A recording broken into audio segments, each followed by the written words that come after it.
Nandidiri ako sa tuwing kailangan kong halikan ang matabang halimaw na iyan. Nang harapin ko siya, itinulak niya ako sa sahig at binalaan akong manahimik. Hindi ako pinaniwalaan ni Carla. Siya ang pinaniwalaan niya. Pinagbawalan niya akong pumunta sa kasal, kumbinsido na ako ang problema. Nang gabing iyon mag-isa sa aking silid-aralan, alam kong hindi ko maaaring hayaan siyang magpakasal sa isang lalaki na nakikita lang siya bilang tiket sa kayamanan ng pamilya. Nagsimula akong mag-imbestiga sa kanyang nakaraan at natuklasan ang isang bagay na mas malala kaysa sa aking naisip. Ang nangyari sa kasal ay nagulat sa lahat. I-like kung ang kwentong ito ay nakakuha ng iyong atensyon at mag-iwan ng komento na nagsasabi kung saan ka nakikinig dito. Ang kwento ng pag-ibig ng bawat magulang ay nararapat na ibahagi ng malawakan. Ang La Hacienda Los Rosales sa Tagaytay ay punong-puno ng pagkasabik sa gabing iyon ng Abril. Ang mga kristal na chandelier ay naglalabas ng ginintuang kislap sa eleganteng ballroom kung saan magaganap ang kasal kinabukasan. Ang mga puting rosas ay nagpapaganda sa bawat ibabaw, lumilikha ng perpektong backdrop para sa dapat sana'y pinakamasayang araw sa buhay ng aking anak na si Carolina. Ako si Mang Edmundo Santiago, presidente ng Santiago Realty. Sa aking edad na 54, nakabuo ako ng isang imperyo sa real estate. Ngunit wala sa mga iyon ang mas mahalaga kaysa sa magandang dalaga na nangunguna sa rehearsal ng may nakakahawang sigla. Si Carla, ang aking kaisa-isang anak na babae, ang aking lahat. Mula nang pumanaw ang aking asawang si Aling Marisa 6 na taon na ang nakakaraan, lalo kaming naging malapit ni Carla. Sumali siya sa aming negosyo bilang pangunahing arkitekta at ang kanyang mga makabagong disenyo ay nakatulong upang masiguro ang mga pinakamamahal na lote sa sentro ng syudad. Ngunit alam kong nahihirapan pa rin siya sa pagtitiwala sa kanyang hitsura. Kaya naman, nang makita ko siyang napakaliwanag sa piling ni Diego Ramos, ay napawi ang aking puso. Mukha siyang perpekto, 32 taong gulang, ambisyoso, at may sariling kumpanya sa pagpapaunlad. Ang paraan ng pagtingin niya kay Carla ay nagpaalala sa akin kung paano ko tinitingnan si Aling Marisa noon. Habang nagsasanay ang bridal party, lumabas ako para magpahangin. Dinala ng simoy ng Abril ang amoy ng mga namumulaklak na magnolia at masaya ako. Bukas, ihahatid ko ang aking anak sa altar. Doon ko narinig ang mga boses na nagmumula sa hardin na kubli ng matatayog na puno ng roble. Kinilala ko ang boses ni Diego, ngunit may kakaiba, mas malamig, mas kalkulado. Lumapit ako dahil sa pagkausyoso. Nagtago ako sa likod ng puno ng roble. Hindi ako makapaniwala na itutuloy mo talaga ito, sabi ng isang babae. Si Sylvia Lim, isang taong ipinakilala ni Diego bilang isang kasamahan. Ang tawa ni Diego ay mapait. Maniwala ka sa akin, hindi madali. Nandidiri ako sa tuwing kailangan kong halikan ang matabang halimaw na yan. Pero ang mga ari-arian sa sentro na pag-aari ng tatay niya ay nagkakahalaga ng 500 milyong piso, 500 milyon. Nang madali. Kapag ikinasal na ako kay Carla, magkakaroon ako ng access sa lahat. Ang mga transaksyon sa lupa, mga kontrata ng gobyerno, ang buong network ng Santiago, kailangan ko lang makaligtas sa gabi ng kasal. Ang boses ng lalaki ay mababa ngunit malinaw. Nakatago ako sa likod ng makapal na puno ng roble malapit sa likod ng hardin ng hacienda. Sapat ang lapit upang marinig ang bawat salita na lumalabas sa kanyang bibig. Sumagot si Sylvia ng isang mahinang tawa, iyong uri ng tawang may halong panunuya. Grabe ka, sabi niya. At kung malaman niya? Nagkaroon ng maikling katahimikan. Pagkatapos ay muling nagsalita ang lalaki, mas kumpiyansa pa kaysa kanina. Hindi mangyayari iyon. Narinig ko ang kaluskos ng kanyang sapatos sa graba habang bahagya siyang gumalaw. Desperado siyang mahalin. Napakawalang katiyakan niya sa kanyang hitsura. Maniniwala siya sa anumang sabihin ko. Huminto siya sandali, parang ngumiti. Bukod pa, mahal ako ng kanyang matandang tatay. Sumunod ang isa pang maikling tawa. Nasa kamay ko lang silang dalawa. Sa sandaling iyon, parang tumigil ang mundo. Ang mga salita niya, ay parang martilyong sunod-sunod na tumama sa aking ulo. Hindi ko na narinig ang hangin, ang mga bisita o ang musika na tumutugtog mula sa tent sa kabilang bahagi ng hardin. Ang naririnig ko lamang ay ang malamig na katotohanan ng kanyang sinabi. Ginagamit niya si Carla. Ginagamit niya ang aking anak para makapasok sa mga kontrata, sa lupa, sa mga koneksyon ng pamilya. At higit sa lahat, pinagtatawanan niya siya. Naramdaman kong nanginginig ang aking mga kamay habang nakakapit ako sa magaspang na balat ng roble. Kinailangan kong humawak ng mahigpit para hindi ako mawalan ng balanse. Ang aking mga tuhod ay parang biglang naging mahina na para bang anumang sandali ay babagsak ako sa lupa. Hindi ito maaaring nangyayari. Hindi kay Carla. Hindi sa aking anak, ang parehong batang babae na minsang umaakyat sa aking kandungan kapag may batang nangaasar sa kanya sa paaralan. Papa, bakit nila sinasabing pangit ako? Minsan niyang tanong noon habang umiiyak at sinabi ko sa kanya, hindi nila alam ang nakikita ko. Ikaw ang pinakamagandang babae sa mundo para sa akin. Ang batang iyon ang lumaki na nagtitiwala sa mga tao ng buong puso at ngayon may lalaking ginagamit ang mismong kabutihang iyon laban sa kanya. Pinikit ko ang aking mga mata sandali, pilit na pinapakalma ang sarili ko.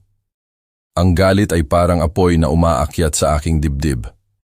Kung lalabas ako sa likod ng punong iyon sa sandaling iyon, baka hindi ko makontrol ang sarili ko.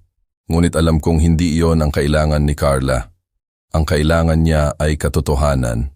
Ang kailangan niya ay isang ama na handang tumayo para sa kanya kahit masira ang araw na ito. Sa kabilang bahagi ng puno, patuloy pa ring nag-uusap sina Sylvia at ang lalaki.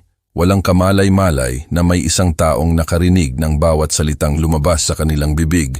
Huminga ako ng malalim. Unti-unti kong pinatibay ang aking mga tuhod at inayos ang hawak ko sa puno. Sa sandaling iyon, isang bagay ang naging malinaw sa akin. Hindi mangyayari ang kasal na ito. Hindi ko hahayaang sirain ng lalaking iyon ang buhay ng aking anak. Kahit na mga hulugan ito na kailangan kong sirain ang kasal sa harap ng lahat. Kahit na mga hulugan ito na kamuhian ako ni Carla sa sandaling iyon. Dahil minsan, ang tunay na tungkulin ng isang ama ay hindi ang maging paborito ng kanyang anak, kundi ang ipaglaban siya kahit hindi pa niya alam na kailangan niya ng proteksyon. Bumaha ang mga alaala sa aking isip. Si Carla sa edad na 8, umiiyak dahil pinagtatawanan ng kanyang mga kaklase ang kanyang timbang. Si Carla sa edad na 16, tumatangging pumunta sa prom dahil akala niya pangit siya. Si Carla noong nakaraang buwan, nagniningning habang ipinapakita sa akin ang kanyang wedding gown na sinasabi, "Tatay, hindi ko akalain na may magmamahal sa akin tulad ng pagmamahal ni Diego." Nanikip ang aking dibdib sa matinding galit. Ginagamit ng halimaw na ito ang mga insecurities ng aking anak laban sa kanya. Minamanipula ang kanyang pag-ibig para nakawin ang lahat ng itinayo ng aking pamilya sa loob ng mga henerasyon. Nanatili akong nanginginig sa dilim habang nagpapatuloy ang kanilang nakakasuklam na usapan. Ganap na walang kamalayan na nakikinig ang ama ni Carla sa bawat nakakalason na salita. May dapat gawin. Hindi ko maaaring hayaan na mangyari ito sa aking anak. Ang galit na nag-aalab sa aking dibdib ang nagpasya para sa akin. Hindi ako maaaring manatili doon ng isa pang segundo na nakikinig sa halimaw na ito na sinisira ang buhay ng aking anak. Lumabas ako sa likod ng roble at dumiretso sa gazebo. Ang aking mga hakbang sa bato ay nagpahayag ng aking presensya at sina Diego at Sylvia ay sabay na lumingon na gulat. Namutla ang mukha ni Sylvia. "Naku po," bulong niya agad, nauunawaan na narinig ko ang lahat. Kinuha niya ang kanyang bag at dali-daling dumaan sa akin. Mabilis na tumatakbo ang kanyang takong habang tumatakas siya patungo sa pangunahing gusali. Bumaling si Diego nang may alindog ng ngiti na ginamit niya sa loob ng ilang buwan, ngunit ngayon ay nakikita ko ang ibang bagay. Nakatago ang pagkalkula sa likod ng kanyang mga mata, tulad ng isang mandaragit na sinusuri ang isang banta. "Mang Edmundo, narito ka pala," sabi niya ng mahinahon, inabot ang kanyang kamay. Kami ni Sylvia ay nag-uusap lang tungkol sa mga pagkakataon sa negosyo. Tiningnan ko ang kanyang kamay, ngunit hindi ko ito inabot. Mga pagkakataon sa negosyo? Ganoon ang tawag mo rito? Nag-alinlangan ang kanyang ngiti. Hindi ko sigurado kung ano ang ibig mong sabihin. Mahal mo ba ang aking anak, Diego? Oo naman. Anong klaseng tanong yan? Tumawa siya, ngunit pilit ang tunog. Pinapatawag mo ako. Narinig ko ang bawat salita na sinabi mo. Mariing kinuyom ko ang aking mga kamay. Bawat salita tungkol kay Carla na isang matabang halimaw, tungkol sa 500 milyong piso, 500 milyon, sa ari-arian na balak mong nakawin, ganap na nahulog ang kanyang maskara. Ang kaakit-akit ng ngiti ay nawala, napalitan ng isang bagay na malamig at mapanganib. Mali ang narinig mo, matanda. Narinig kong sinabi mo na si Carla ay sobrang desperado at walang kumpiyansa, kaya maniniwala siya sa anumang sabihin mo. Nahawak mo kaming dalawa sa iyong palad. Lumapit pa si Diego. Ngayon ay nakikita ko na ang totoong lalaki, hindi ang mapagmahal na kasintahan, kundi isang mandaragit at malupit. Wala kang narinig, sabi niya. Binaba ang kanyang boses sa isang nagbabantang bulong. At kahit na narinig mo, sino ang maniniwala sa iyo? Ganap na nagtitiwala sa akin si Carla. Isang salita ko lang tungkol sa kanyang paranoid na tatay na sumisira sa kanyang kaligayahan. At hinding-hindi ka na niya kakausapin. Nararapat niyang malaman ang katotohanan tungkol sa kung anong klasing lalaki ka talaga, hindi ba? Tumawa si Diego ng walang kaligayahan. Ang katotohanan ay, swerte ang iyong anak na may gustong magpakasal sa kanya. Tingnan mo siya, Mang Edmundo. Tingnan mo siya talaga. Ginagawan ko pa nga siya ng pabor. Ang mga salita ay tumama tulad ng pisikal na suntok. Bago pa ako makasagot, nasa dibdib ko na ang mga kamay ni Diego, itinutulak ako pabalik ng may nakakagulat na lakas. Natisod ako, sumabit ang aking paa sa gilid ng batong daanan. Umikot ang mundo habang bumagsak ako ng husto sa graba. Tumama ang aking ulo sa isang pandekораsyong palayok ng bulaklak na may nakakadiring tunog. Sumabog ang sakit sa aking bungo. Umikot ang kalangitan sa gabi habang ang mainit na dugo ay tumutulo sa aking mukha. Tumayo si Diego sa ibabaw ko, inayos ang kanyang kurbata ng walang pakialam. Narito ang isang libreng payo, matanda. Huwag kang makialam sa aking mga usapin. Kami ni Carla ay magpapakasal bukas at wala kang magagawa upang pigilan iyon. Lumapit pa siya.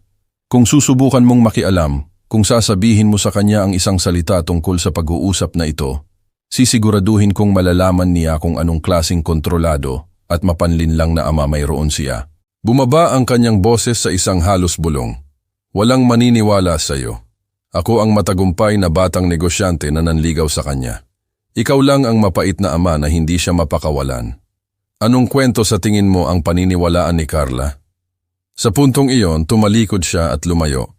Iniiwan akong duguan at mag-isa sa malamig na batong daanan. Ang tunog ng malalayong tawanan mula sa rehearsal dinner ay lumutang sa hangin sa gabi tulad ng isang panunuya sa lahat ng akala kong alam ko tungkol sa kinabukasan ng aking anak. Sumilip ang bukang liwayway sa mga kurtina ng aking silid-aralan, kung saan ako nagpalipas ng buong gabi nang walang tulog. Sumasakit pa rin ang aking ulo, ngunit walang anuman ang pisikal na sakit kumpara sa sakit sa aking dibdib. Sa tuwing ipinipikit ko ang aking mga mata, nakikita ko ang nabigo na mukha ni Carla, ngunit habang lumalakas ang liwanag ng umaga, ganoon din ang aking determinasyon. Hindi ko maaaring hayaan na sirain ni Diego ang buhay ng aking anak. Mayroong dapat na paraan upang patunayan ang aking narinig. Doon ko napagtanto, mga security camera. Ang La Hacienda Los Rosales ay isang marangyang lugar. Dapat mayroon silang surveillance sa buong ari-arian, kasama na ang mga hardin. Kung swerte ako, baka nakuha ng isa ang pag-uusap ni na Diego at Sylvia. Mabilis akong naligo, uminom ng 2 tasa ng kape, at bumalik sa lugar. Nagsimula na ang mga paghahanda sa kasal. Nag-aayos ng mga centerpieces ang mga florist, naglalatag ng mga mesa ang mga caterer. Sa loob ng ilang oras, ipagdiriwang ng lugar na ito ang sa tingin ng lahat ay isang fairy tale romance. Malapit sa loading dock, nakita ko ang isang unipormadong security guard na sinusuri ang mga deliveries. Patawad po, ako si Mang Edmundo Santiago. Ang aking anak na babae ay ikakasal dito ngayon. Tumingin ang mid-age guard. Binabati kita, sir. Mayroon akong isang hindi pangkaraniwang kahilingan. Kagabi, sa panahon ng rehearsal, may insidente sa hardin. Kailangan kong suriin ang security footage. Naging maingat ang kanyang ekspresyon. Hindi ko po yan maaaring payagan nang walang pahintulot mula sa pamamahala, sir.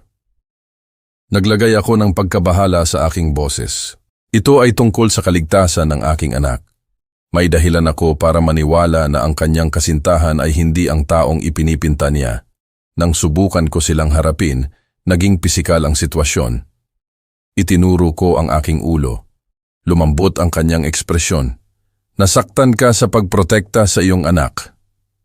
Oo, ngayon ay hindi siya naniniwala sa akin.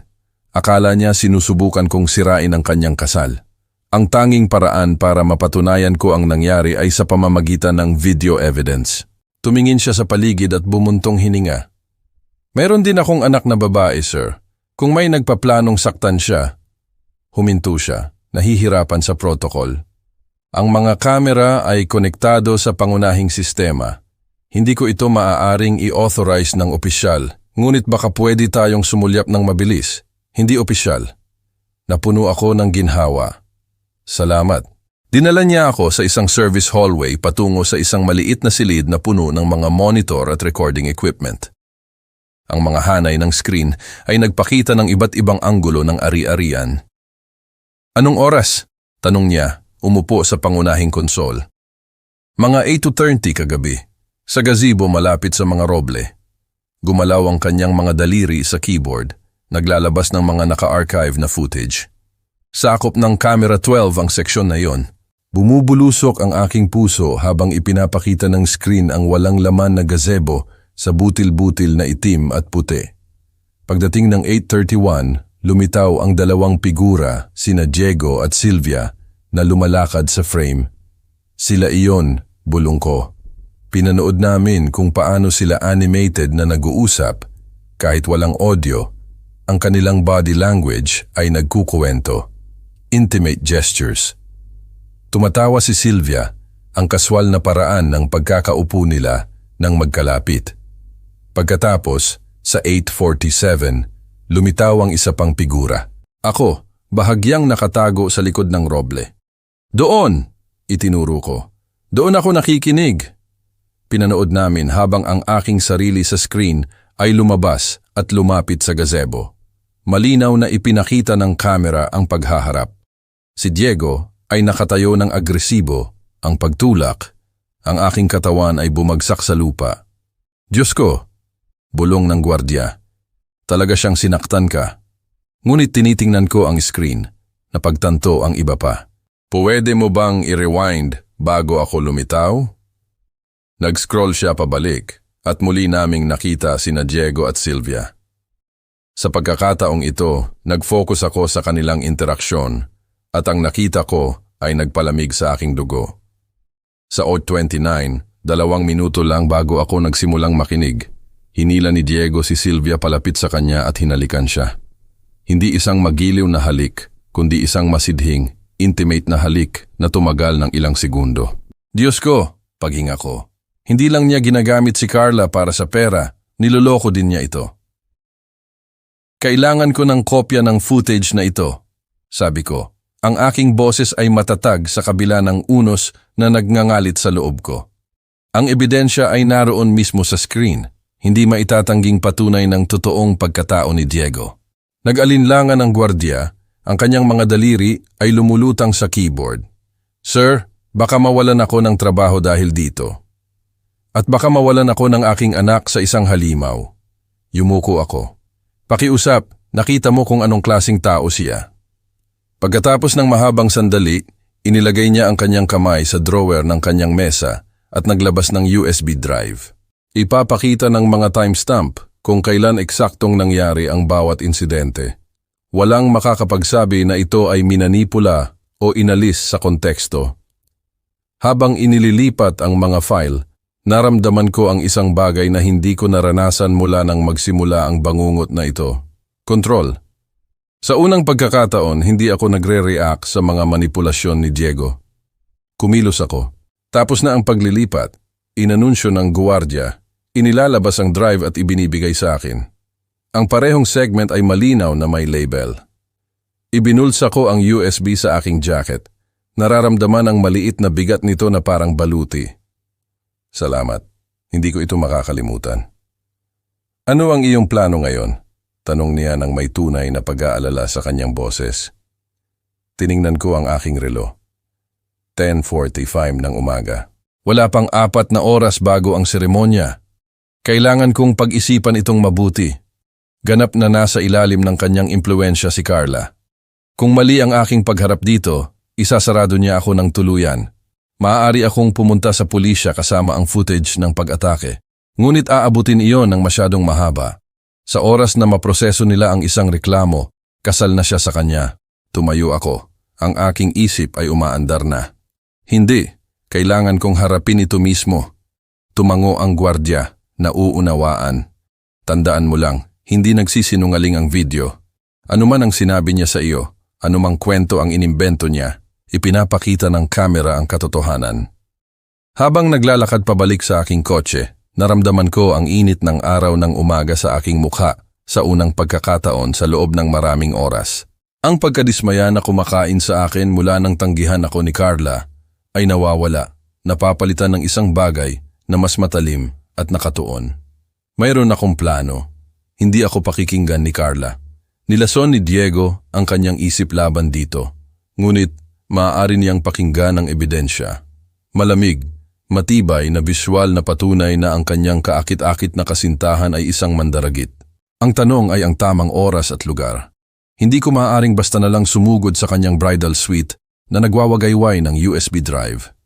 Iisipin niya na inimbento ko ang lahat. Kailangan ko ng tamang oras, tamang diskarte. Habang nagmamaneho ako sa trapiko, nag-vibrate ang aking telepono na may text mula kay Carla. Tatay, patawad sa nangyari kagabi. Mahal kita, ngunit pakiusap igalang mo ang aking desisyon. Mahalaga ang araw na ito para sa akin. Humigpit ang aking mga kamay sa manibela. Ang lalaking pinaplano niyang pakasalan sa loob ng 3 oras ay nagpalipas ng nakaraang gabi sa paghalik sa ibang babae at pagkatapos ay sinaktan ang kanyang ama ng harapin. Ngunit malalaman niya, bago pa man sabihin ang mga panata sa kasal, bago pa siya legal na ikasal kay Diego Ramos, makikita ni Carla kung sino talaga ang kanyang pinapakasalan. Lumiko ako sa aking driveway na may bagong layunin. Ang USB drive sa aking bulsa ay naglalaman ng higit pa sa mga video file. Naglalaman ito ng kalayaan ng aking anak. Ngayon, kailangan ko lang malaman kung paano ito ipapaabot. Tumatakbo ang orasan, ngunit sa unang pagkakataon, mula nang magsimula ito, ang oras ay nasa panig ko. Balik sa aking silid-aralan, isinara ko ang pinto at inilabas ang aking laptop. Nag-click ang USB drive sa port at lumabas ang mga video file sa screen. Ipinatugtog ko ng maraming beses ang parehong segment, tinitingnan ang kalidad at linaw. Ang halik ni Diego at Sylvia ay hindi mapagkakamalan, masidhi, matalik, tumatagal ng halos 10 segundo. Ang footage ng pag-atake ay malinaw din, ipinapakita ang walang dahilan na pag-atake ni Diego mula sa maraming anggulo. Ito ay matibay na ebidensya, hindi maitatanggi, ngunit paano ko ito ipapakita kay Carla? Tinawagan ko ang kanyang direktang numero na punta sa voicemail. Carla, mahal ko, si tatay ito. May mahalaga akong ipapakita sa iyo, isang bagay na maaaring magbago ng lahat. Pakiusap, tawagan mo ako. Lumipas ang 1 oras nang walang sagot. Nag-text ako kay Carla. Nakahanap ako ng ebidensya tungkol sa sinabi ko sa iyo kagabi. Pakiusap, hayaan mo akong magpaliwanag. Lumabas ang mensahe na delivered, ngunit hindi nabasa. Siguro naghahanda siya, napapalibutan ng mga abay na akala ako ang kontrabida. Isa pang mensahe, mahal kita ng higit sa anuman, kaya hindi ko maaaring hayaan kang magkamali. Wala pa rin. Pagsapit ng tanghali, napagtanto kong hindi ako bibigyan ni Carla ng pribadong pagkakataon. Kung gusto kong iligtas siya, kailangan kong gawin ito sa publiko, sa mismong kasal. Ang naisip ay nagpakaba sa aking tiyan. Ang paggambala sa kasal ni Carla ay lubos na sisira sa kanya sa simula. Kamumuhian niya ako dahil dito. Ngunit ang makita siyang magpakasal sa isang lalaki na tinawag siyang matabang halimaw at niloloko siya ay mas masahol pa. Pumunta ako sa aking aparador at kinuha ang aking pinakamagandang navy blue suit, ang binili ni Aling Marisa para sa graduation ni Carla. Habang itinatali ko ang aking kurbata, nakita ko ang larawan ni Aling Marisa sa tokador. Mahal ko, bulong ko, gamit ang palayaw na mahal niya. Kailangan kong protektahan ang ating anak. Alam kong sasaktan ito sa kanya, ngunit hindi ko maaaring hayaan na sirain niya ang kanyang buhay. Ang malumanay ng ngiti ni Aling Marisa ay tila nagbigay sa akin ng lakas. Kung narito siya, makikinig si Carla sa kanya. Ngunit wala si Aling Marisa rito at ako na lang ang natitira kay Carla. Ibinuhos ko ang aking laptop at portable projector kasama ang mga kinakailangang kable. Nabubuo na ang plano. Maghihintay ako hanggang sa tanungin ng opisyal kung may sino mang tumututol sa kasal.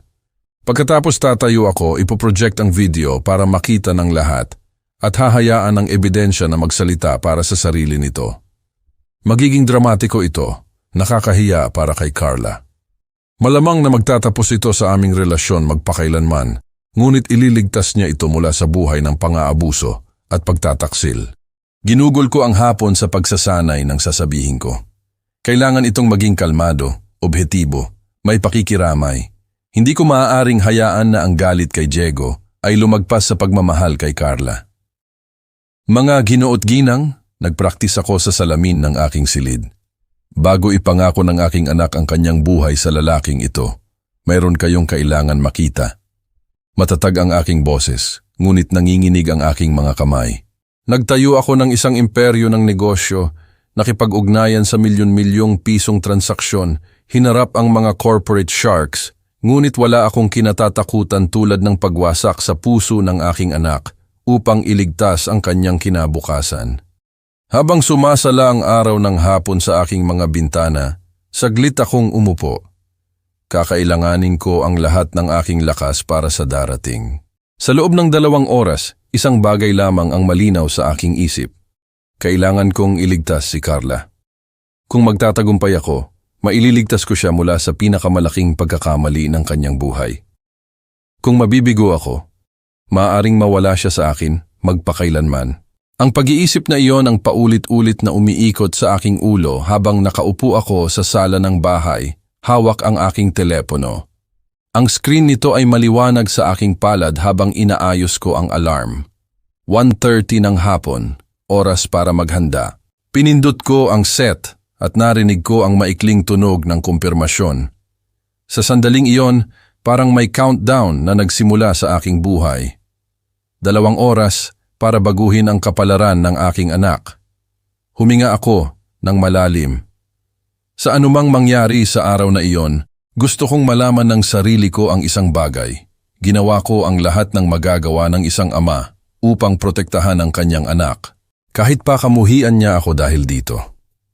Pagdating ko sa La Hacienda Los Rosales, napahinto ako sandali sa pasukan ng parking lot. Mula sa malayo pa lamang ay parang eksena na ito mula sa isang fairy tale wedding.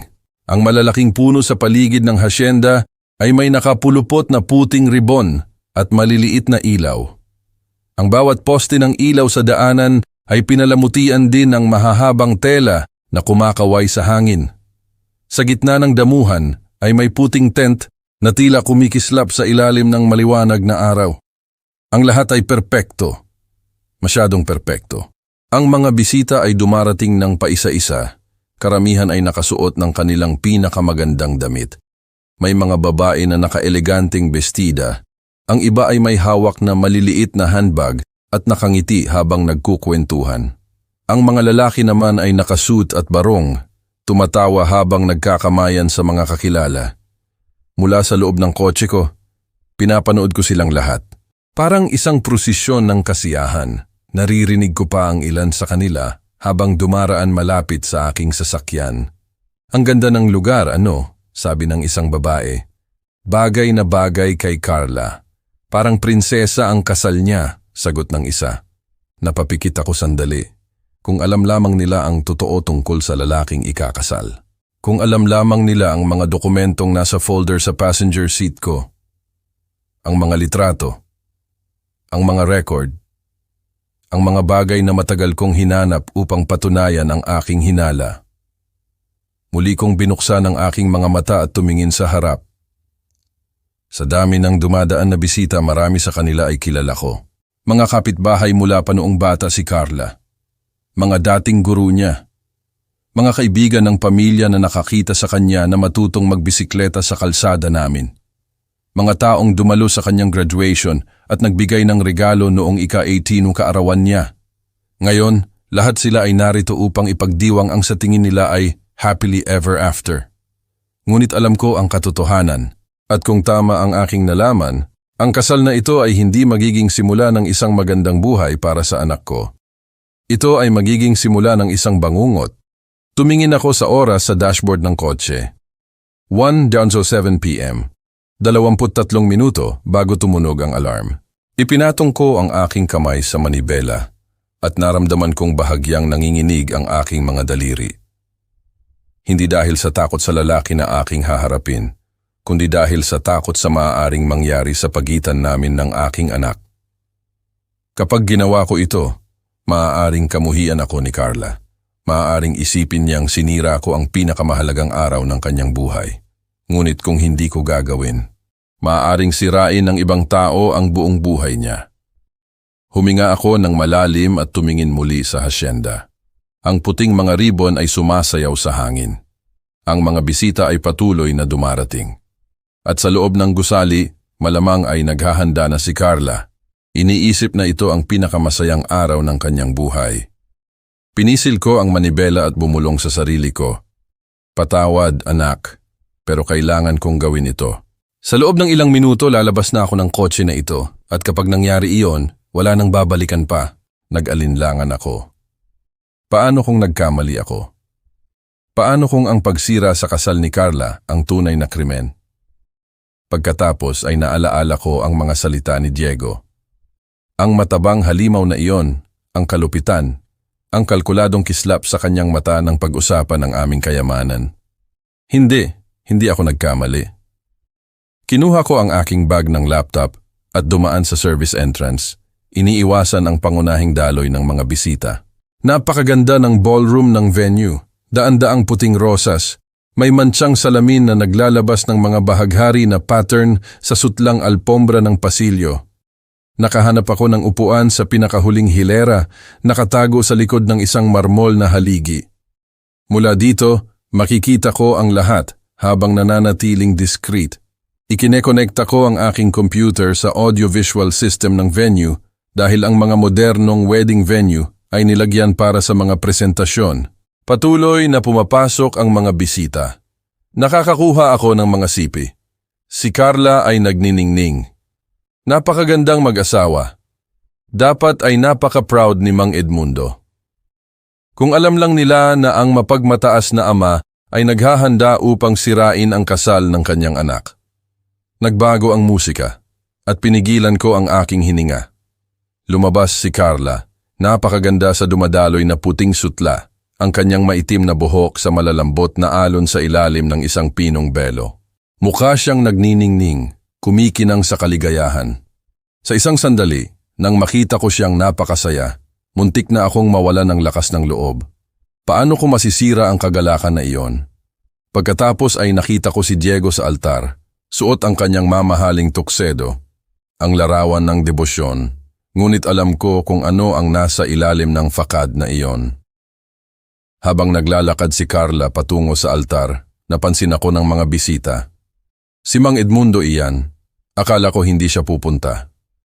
Nagkaroon ba ng drama sa pamilya? Nahanap ng mga mata ni Carla ang akin sa kalagitnaan ng pasilyo.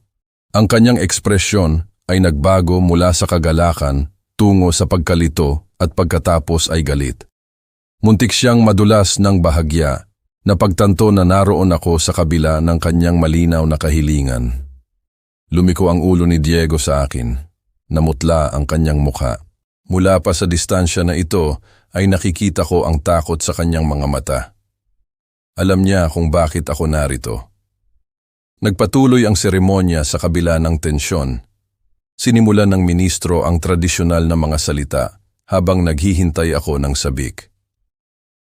Minamahal na mga kapatid, tayo ay nagtipon dito ngayon upang saksihan ang pagsasama ni Carla Isabel Santiago at Diego Santiago Ramos. Lumutang ang aking daliri sa trackpad.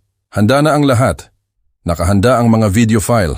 Nakakonekta ang sound system. Isang click ang magpro-project ng pagtataksil ni Diego para makita ng lahat. Ang kasal ay hindi dapat ipagwalang bahala, kundi may paggalang, may pagmamahal. Nagniningning si Carla habang nakatingin sa mga mata ni Diego. Walang kamalay-malay na tinawag siyang nakakadiri ng lalaking kanyang pakakasalan. 24 oras na ang nakalipas. Kung mayroon sino man sa inyo na may nalalamang anumang legal na balakid kung bakit ang dalawang ito ay hindi dapat pagsamahin sa kasal, magsalita ngayon o manahimik magpakailanman. Dumating ang sandali. Natahimik ang bulwagan. Ang tradisyonal na paghinto ay karaniwang isang formalidad lamang. Dahan-dahan akong tumayo, hawak ang computer sa aking mga kamay at bawat ulo ay bumaling sa akin. Tumututol ako. Ang katahimikan na sumunod sa aking pahayag ay nakakabingi. 200 bisita ang nanatiling nagyelo sa kanilang mga upuan, hindi sigurado kung tama ang kanilang narinig. Pagkatapos, nagsimulang umaling-aungaw ang mga bulong sa gitna ng karamihan tulad ng apoy. Kakatutol lang niya. Ano ang nangyayari? Naku po. Namutla ang mukha ni Carla pagkatapos ay namula sa galit. Tatay, nangako kang hindi ka darating. Basag ang kanyang boses sa halo ng kahihiyan at matinding galit. Paano mo nagawa ito sa akin? Tumayo si Diego sa harap ni Carla upang protektahan siya. Ang kanyang kaakit-akit na maskara ay nawala upang ilantad ang isang bagay na desperado sa ilalim.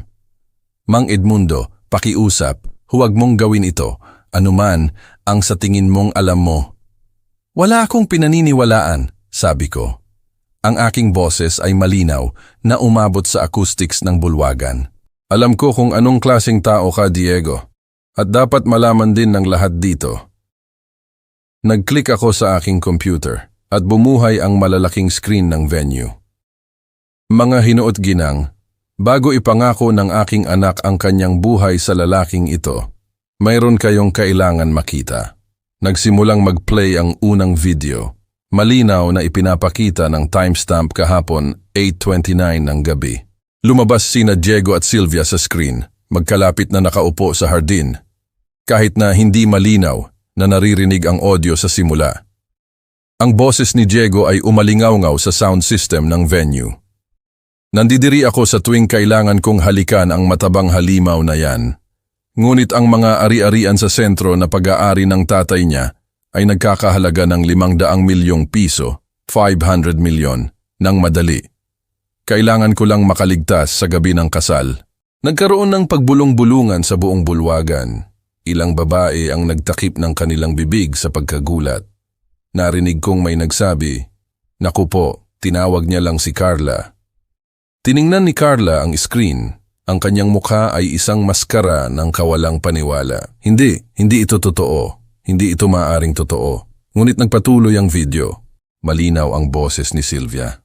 Grabe ka, at kung malaman niya, hindi mangyayari iyon. Desperado siyang mahalin. Napakawalang katiyakan sa kanyang hitsura. Maniniwala siya sa anumang sabihin ko. Ang bulong-bulungan ng karamihan ay naging malakas na ungol ng takot. Nakita ko ang mga abay ni Carla na nagpapalitan ng mga tingin ng pagkagulat. Ang kanyang lola na pinupunasan ang kanyang mga mata ng panyo. "Peke ito!" sigaw ni Diego. Ganap na nawasak ang kanyang composure. Minanipula niya ito sa paanuman, hindi kayo maniniwala sa kanya. Teka, sabi ko, nag-click sa susunod na segment. Mayroon pa. Nagsimula ang ikalawang video. Parehong lokasyon, parehong timestamp, ngunit 2 minuto bago. Napanood ng karamihan sa tahimik na pagkagulat habang hinila ni Diego si Sylvia para sa isang masidhing halik. Ang kanilang mga katawan ay magkadikit ng may halatang pamilyar. Tumagal ang halik ng 10 segundo, na tila walang hanggan. Nang maghiwalay sila, ipinagpatuloy ng video ang pagpapakita sa akin na lumalapit sa kanila at pagkatapos ay si Diego na marahas na itinutulak ako sa sahig nang harapin ko siya tungkol sa kanyang mga kasinungalingan. Tama na. Sumugod si Diego patungo sa aking computer, ngunit dalawang abay ang pumigil sa kanya. Nanatiling hindi gumagalaw si Carla sa altar. Suot pa rin ang kanyang magandang puting damit. Lumuluha sa kanyang pisngi. Diego, ang kanyang boses ay halos bulong. Sabihin mo sa akin na hindi ito totoo. Sabihin mo sa akin na hindi mo sinabi ang mga bagay na iyon tungkol sa akin. Ang mukha ni Diego ay dumaan sa isang siklo ng emosyon. Takot, galit, pagkalkula. Carla, mahal ko, kailangan mong maintindihan. Sinusubukan kaming paghiwalayin ng iyong ama mula pa sa simula. Minanipula niya ito sa paanuman. Nandoon ang timestamp, sabi ko ng mahina.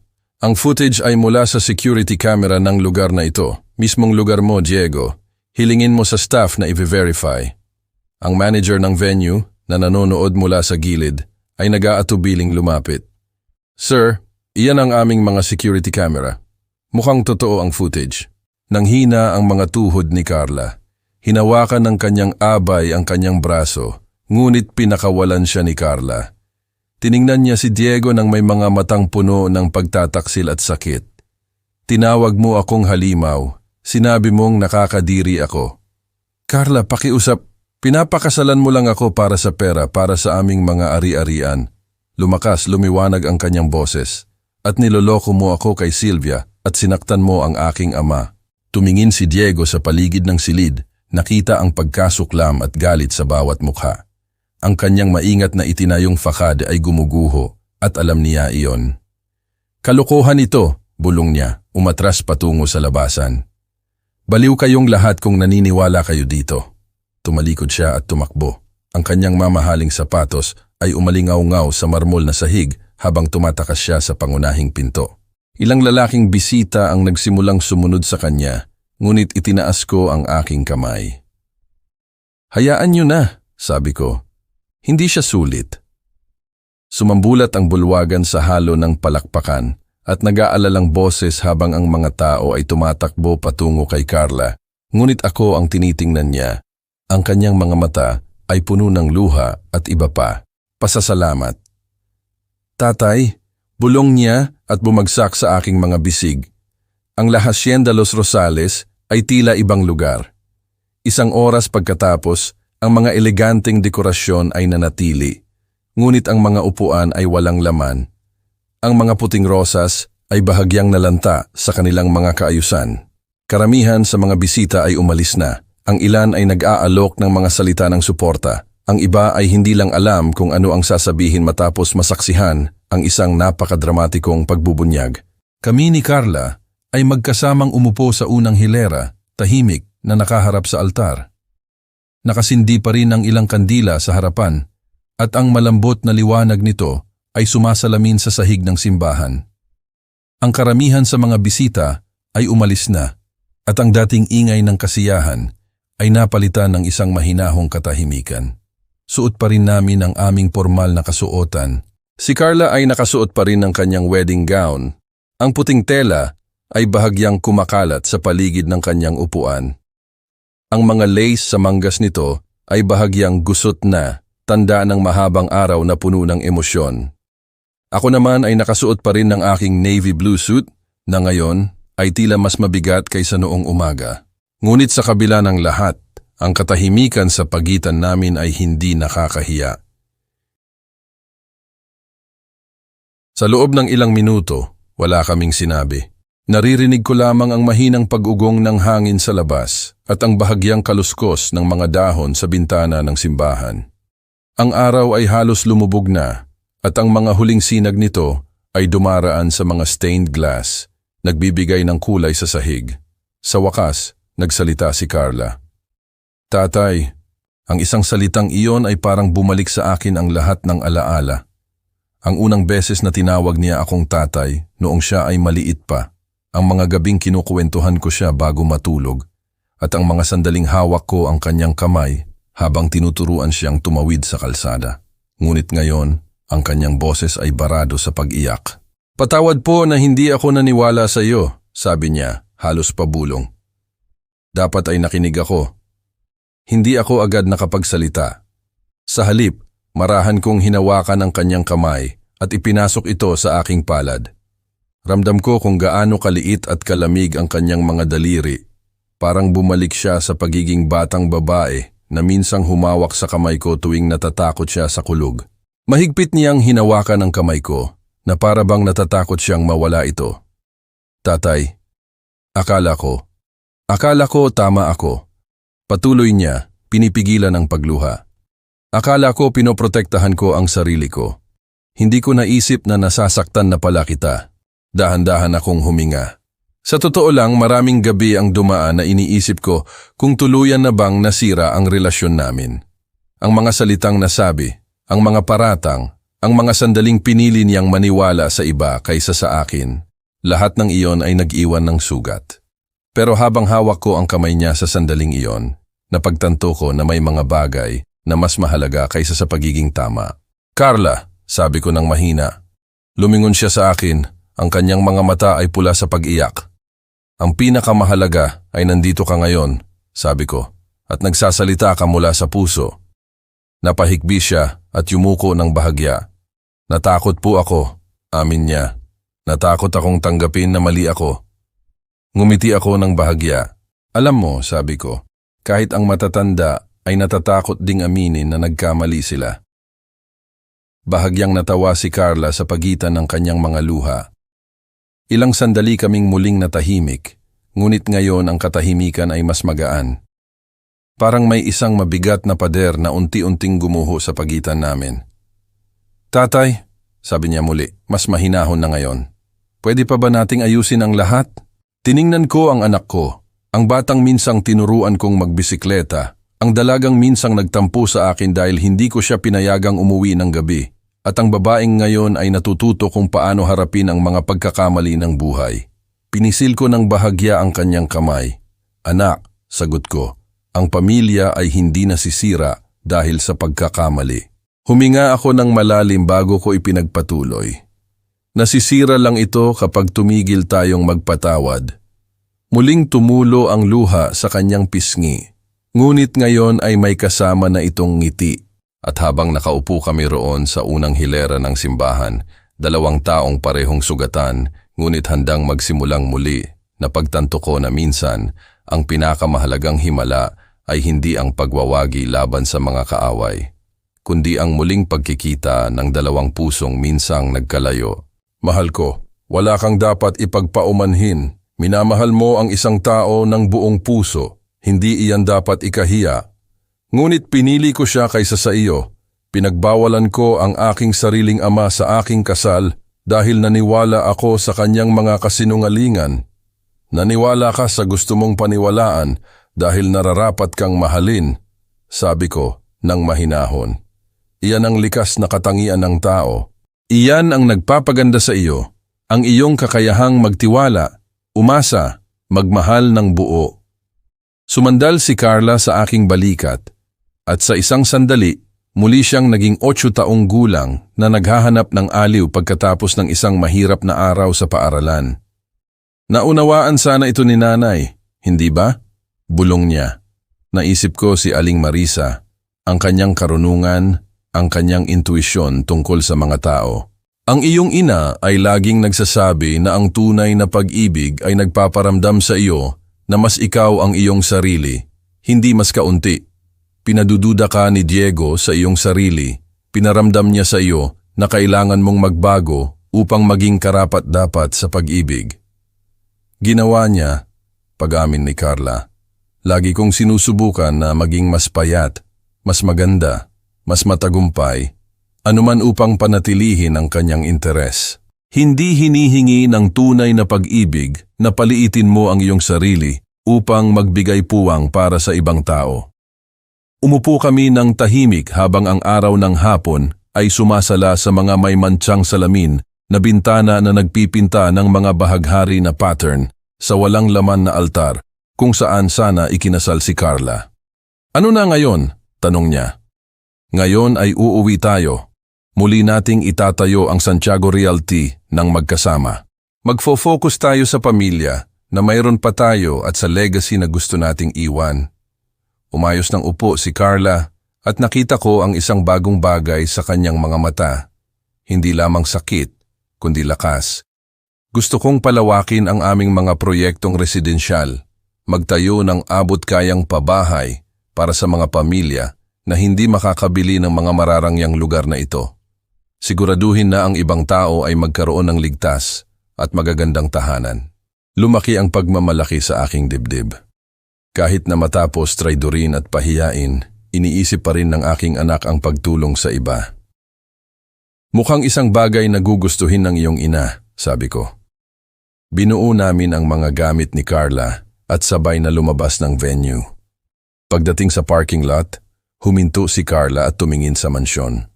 Hindi ko hahayaan na mapait ako nito, sabi niya ng may tahimik na determinasyon. Mali si Diego tungkol sa akin, tungkol sa amin, tungkol sa lahat. Ngunit natuto ako ng isang mahalagang bagay ngayon.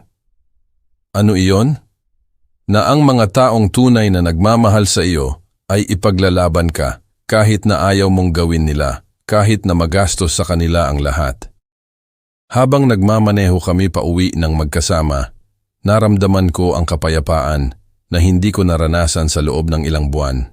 Nawala sina Diego at Sylvia sa Maynila. Tila gumuho ang kanilang plano nang wala ang koneksyon sa Santiago na inaasahan nila. Narinig ko sa pamamagitan ng mga kontak sa negosyo na ang kumpanya ni Diego ay nabangkarote sa loob ng ilang linggo, ngunit wala na kaming pakialam sa kanilang kapalaran. Ang mahalaga ay ang kinabukasan na kami ni Carla ay magkasamang itinatayo. Sa sumunod na mga buwan, inilunsad ng Santiago Realty ang pinakamatagumpay na inisyatibo sa abot-kayang pabahay sa kasaysayan ng kumpanya. Sumabak si Carla sa trabaho nang may sigla na hindi ko pa nakita dati. Nagdidisenyo ng magaganda at functional na tahanan para sa mga batang pamilya at mga first-time buyer. Hindi siya nagpakasal, ngunit nakahanap siya ng isang bagay na mas mahalaga. Natagpuan niya ang kanyang sarili. Ang kwento na ibinahagi ko sa inyo ngayon ay hindi lamang tungkol sa paglalantad ng isang sinungaling o sa isang kasal. Ito ay tungkol sa kung gaano kalayo ang isang ama upang protektahan ang kanyang anak at ang kapangyarihan ng katotohanan upang palayain tayo mula sa mga tao na gagamitin ang ating pag-ibig laban sa atin. At tandaan, ang tunay na pag-ibig ay hindi humihingi sa iyo na lumiit, tinutulungan ka nitong maging sino ka dapat. Sa paggunita ngayon, sinisisi ko ang aking sarili sa hindi pagkakita sa mga babala ng mas maaga. Bilang isang ama, dapat ay pinagkatiwalaan ko ang aking mga instinct mula pa sa simula. Ngunit gumagawa ang Diyos sa misteryosong paraan, at marahil kailangan ni Carla na maranasan ang pagtataksil na ito upang lubos na maunawaan ang pagkakaiba sa pagitan ng manipulasyon at tunay na pag-ibig. Ang aral na natutunan ko mula sa masakit na karanasang ito ay malalim at hindi madaling makalimutan. Sa loob ng maraming taon, akala ko alam ko na kung ano ang ibig sabihin ng pag-ibig, na ito ay pagtitiis, pag-unawa at walang sawang pagbibigay.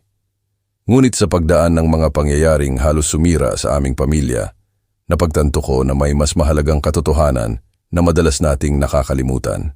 Ang tunay na pag-ibig ay hindi kailanman humihingi sa iyo na lumiit bilang tao. Hindi nito hinihiling na itago mo ang iyong boses. Hindi nito pinaparamdam na wala kang halaga. At lalo na, hindi nito pinipilit na talikuran mo ang iyong dignidad para lamang mapanatili ang isang relasyon. Sa halip, ang tunay na pag-ibig ay nagpapalakas. Pinapalawak nito ang iyong mundo sa halip na ikulong ka.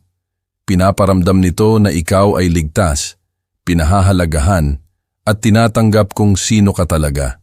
Pinagpala tayo ng Diyos ng kakayahang magbigay ng pag-ibig ng malalim, isang uri ng pagmamahal na kayang magsakripisyo, magpatawad, at manatili kahit sa mahihirap na panahon.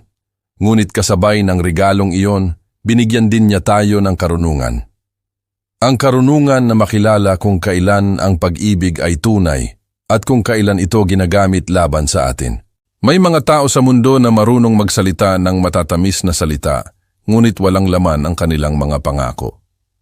May mga taong ginagamit ang tiwala at kabutihan ng iba para sa sariling kapakinabangan.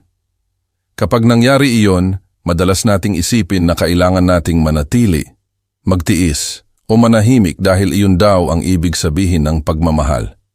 Ngunit hindi iyon ang katotohanan.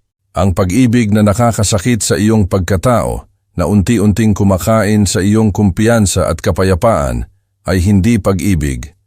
Ito ay manipulasyon na nakabalot sa magagandang salita. Dahil dito, napagtanto ko na ang mga kwentong tulad ng sa amin, mga kwento ng pagtataksil, panlilinlang, at mga lihim na unti-unting nabubunyag, ay hindi lamang basta mga kwento na pinapakinggan para sa aliw o drama. Hindi sila simpleng libangan, sila ay mga babala. Mga paalala na sa likod ng mga ngiti at pangako ay maaaring may mga katotohanang hindi agad nakikita.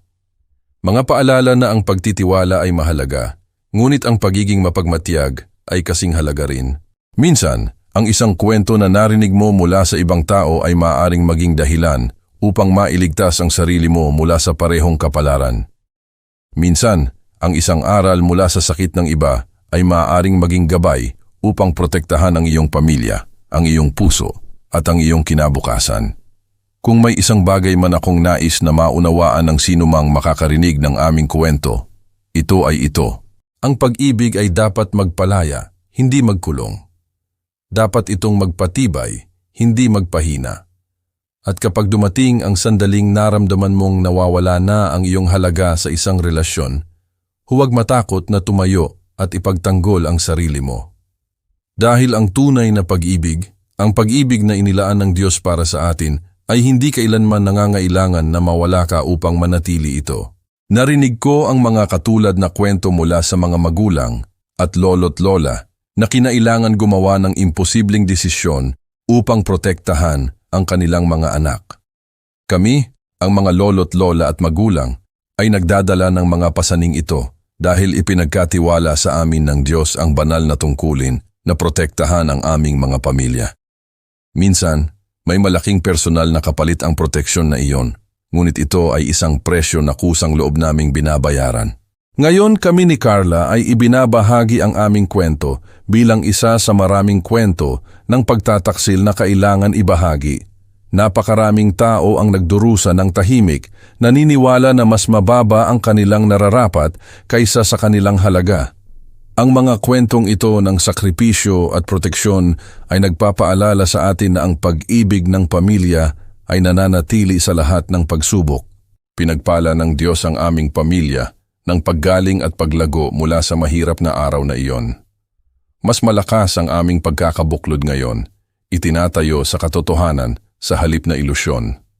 Kung ang kwentong ito ay umantig sa iyo, pakiusap. Ibahagi ito sa isang taong maaaring kailangan makarinig nito. Mag-iwan ng komento sa ibaba tungkol sa iyong sariling mga karanasan at huwag kalimutang mag-subscribe sa Ang Katotohanan ni Mang Carlos para sa mas makabuluhang kwento na nagbibigay inspirasyon at nagtuturo. Ang iyong suporta ay nakakatulong sa amin na maabot ang mas maraming pamilya na nangangailangan ng mahahalagang mensaheng ito.